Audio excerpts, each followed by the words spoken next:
ऐसा भी होता है दहेज हत्या के मामलों में, जिसमें 7 साल से पहले अगर कोई लेडी जब सुसाइड कर लेती है, किसी तरह से उसकी मौत हो जाती है, तो ऐसे केसेस में जो उसका हस्बैंड है उसको जेल में डाल देते हैं। वो भी 2-3 साल तक वो जेल में डला हुआ, तब उसकी बेल होगी। दोस्तों, कई सारे ऐसे स्टूडेंट्स ने जो लॉ स्टूडेंट्स हैं या फिर नए जो वकील बने हैं अभी, जिनके पास अभी लाइसेंस आया है, उन्होंने हमसे कई बार हमारी वीडियोस में जाकर या हमें व्हाट्सएप करके सवाल पूछा कि सर, जब भी हम किसी की बेल लगाते हैं और अगर केस सीरियस नेचर का है तो उसको हम बेल किस तरह से दिलाएं, किस तरह से प्रोसीडिंग चलाएं, उस केस की किस तरह से हम अपने क्लाइंट को बेल दिला पाएंगे या फिर किस तरह से उस केस से हम उसको निकाल पाएंगे। दोस्तों, जरूरी नहीं है जितने लोग की जेल में हैं उन सभी ने वो अपराध किया ही हो, ये जरूरी नहीं है। उसके लिए लीगल प्रोसीडिंग है, उसके लिए फेयर ट्रायल है।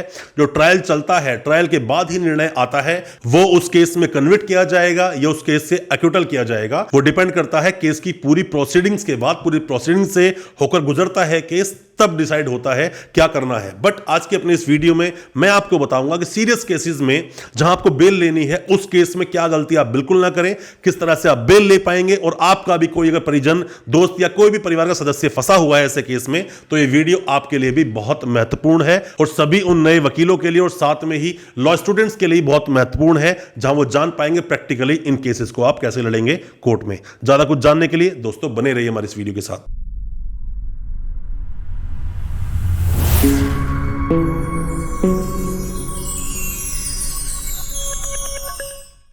नमस्कार दोस्तों, स्वागत करता हूं आप सभी का अपने इस YouTube चैनल पर, जिसका नाम है फाइट फॉर ट्रू। मेरा नाम है वीरेंद्र वर्मा। जैसा आप सभी जानते हैं, हम इसी तरह की लीगल अवेयरनेस की वीडियोस आपके लेकर आते हैं और आपको बनाते हैं कानूनी जानकार। दोस्तों, ये जरूरी नहीं कि जितने भी लोग जेल में बंद हैं उन सभी ने कोई अपराध किया ही हो। ऐसा बहुत बार होता है कि लोग गलत अपराध में, मतलब कि जिसमें उनका नाम नहीं आना चाहिए था, उस अपराध में वो लोग जेल में है, सजा काट रहे हैं। सजा काटना तो मतलब कि कन्विक्शन के बाद की बात है, बट पहले जब तक उन्हें बेल नहीं मिली, उन्होंने साल 2 साल 3 साल काट लिए, तो मतलब उनके लिए वो सजा का ही काम करता है, सजा ही है उन लोगों के लिए, क्योंकि उनका परिवार सफर करता है उन चीजों से लिए। अब ऐसे जो सीरियस मामले हैं उनमें आप बेल कैसे लेंगे? अब दोस्तों, होता क्या है कि मामला तो है बहुत सीरियस नेचर का। मान लीजिए पोक्सो में सेक्शन 6 लग गया, मामला सीरियस है।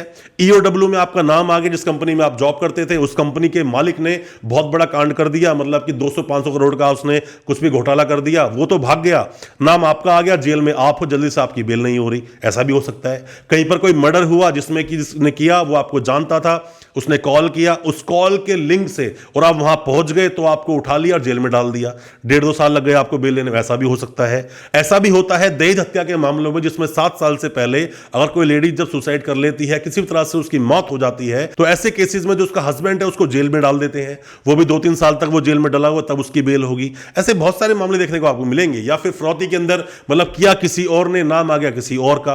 तो दोस्तों, जब भी ऐसे कोई मामले हों तो आपको क्या करना है? आपको यह गलती नहीं करनी है, फटाफट जाकर आप बेल पर ध्यान दें कि बार बार बेल लगाएं, बार बार बेल लगाएं। हालांकि बेल लगाने से आपको बेल मिल सकती है, वकील साहब की काबिलियत पर डिपेंड करता है, केस को किस तरह से प्रेजेंट करेंगे।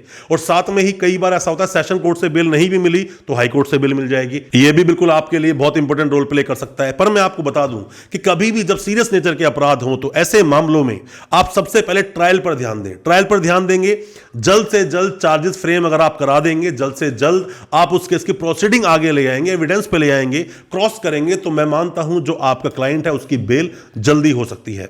अब डिपेंड यह भी करता है कि किस केस में कंप्लेनेंट स्ट्रांगली आपके सामने खड़ा हुआ है।